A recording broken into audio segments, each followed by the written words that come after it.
Joining us now on the Deseret First Credit Union hotline is ESPN college football insider, national champion college football player, NFL veteran, and good friend of the program, Trevor Matich. He will be the color commentator for tomorrow's live game. Trevor, nice to have you back on the show. What's up, Trevor?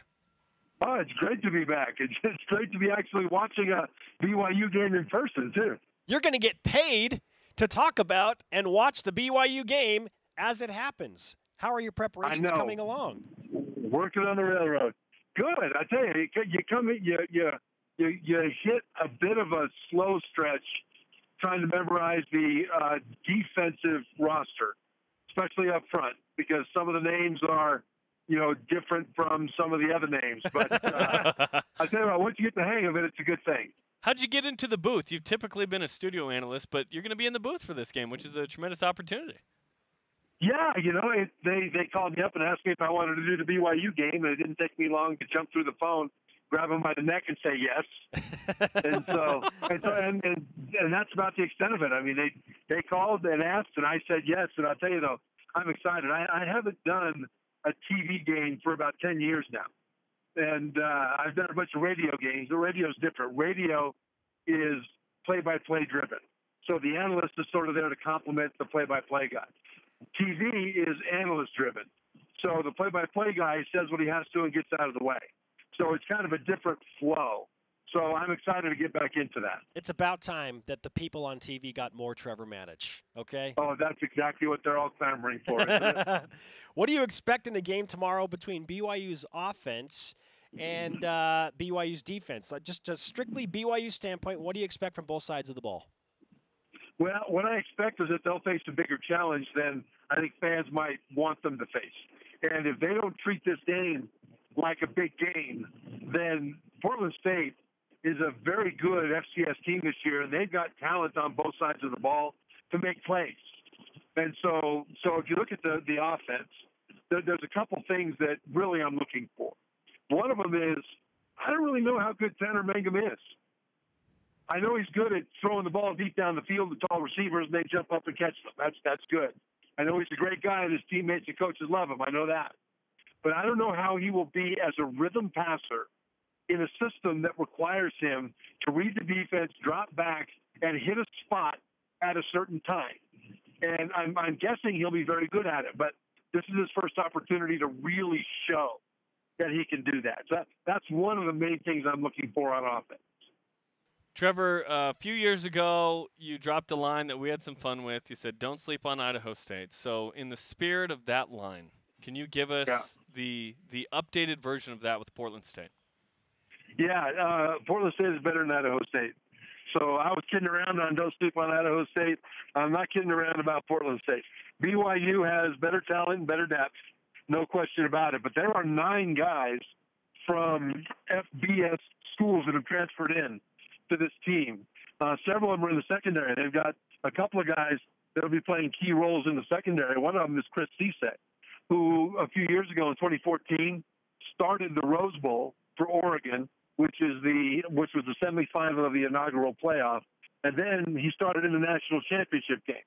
And now he's at Portland State. So they had a bunch of guys running around like that can play football at a high level. You want to really watch out for the quarterback. Jelani Easton's a true freshman, but he's the kind of guy that is fast. He's got moves, and if you don't contain him, he can make you look silly.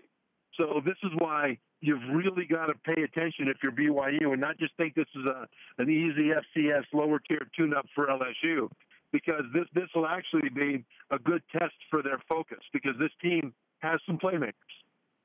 What is your biggest question mark on the entire BYU team, whether it's on the offense or defense or special teams? Where are you just like, I have no idea what is going to happen? Well, I'll give you 2. One is a tight end. I mean, tight end needs to be a playmaking position for BYU's offense to be what it can be. And it hasn't been for a while, at least not at a consistent level. But now that they've moved Moroni Laulu-Pututa there, and Matt Bushman has really risen up as a freshman, it looks like they've got that ability. So that's something that I'll be watching closely, because in order to have a chance against the LSUs and Wisconsins of the world, that position needs to make plays. The other place is what do you do to replace Francis Bernard? Bernard is a big thumper, the exact kind of guy you need to match up with teams like LSU, Wisconsin, Utah, Mississippi State that'll be coming right downhill into your grill. You know, 6'1", 240 Bernard was really good at countering that stuff. Well, all of a sudden now you've got Matt Hadley, a safety that stepped up into that position, and other guys that'll rotate in that are a lot smaller and a different style of player.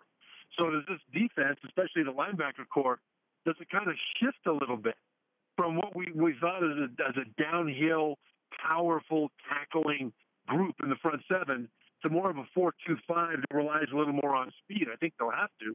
But how they put that together, I think, will be very interesting. Who will be BYU's primary playmaker on offense outside of Tanner Mangum, in your opinion? That's one question we're trying to figure out as well.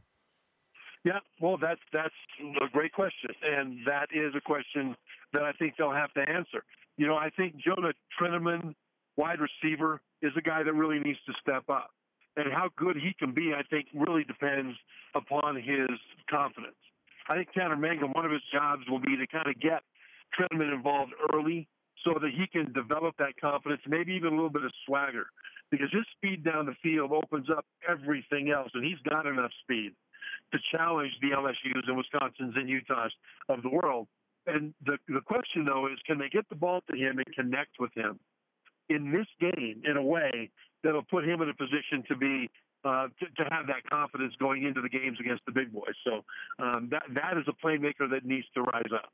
ESPN college football insider and analyst for tomorrow's game against Portland State, Trevor Matich, with us on the Deseret First Credit Union hotline. Trevor, it's great to have you back in Provo. Just so you know, if you need a place to watch the Mayweather versus McGregor fight tomorrow night, I think we can handle it after the game. Yeah, we got a place for you. You know what? If I can get there, I will. If I'm not sound asleep because I got an early flight, I will shoot me a note. Let me ask you this: who do you guys like in that fight? Ooh. It's hard to go against Floyd Mayweather. I like BYU as opposed to Portland State. Yeah, but you know what they say, don't sleep on Conor McGregor, right? Well played, Trevor Matich. Well played. Hey, it's good to talk to you. We'll see you tomorrow. You guys too. Okay, see you tomorrow.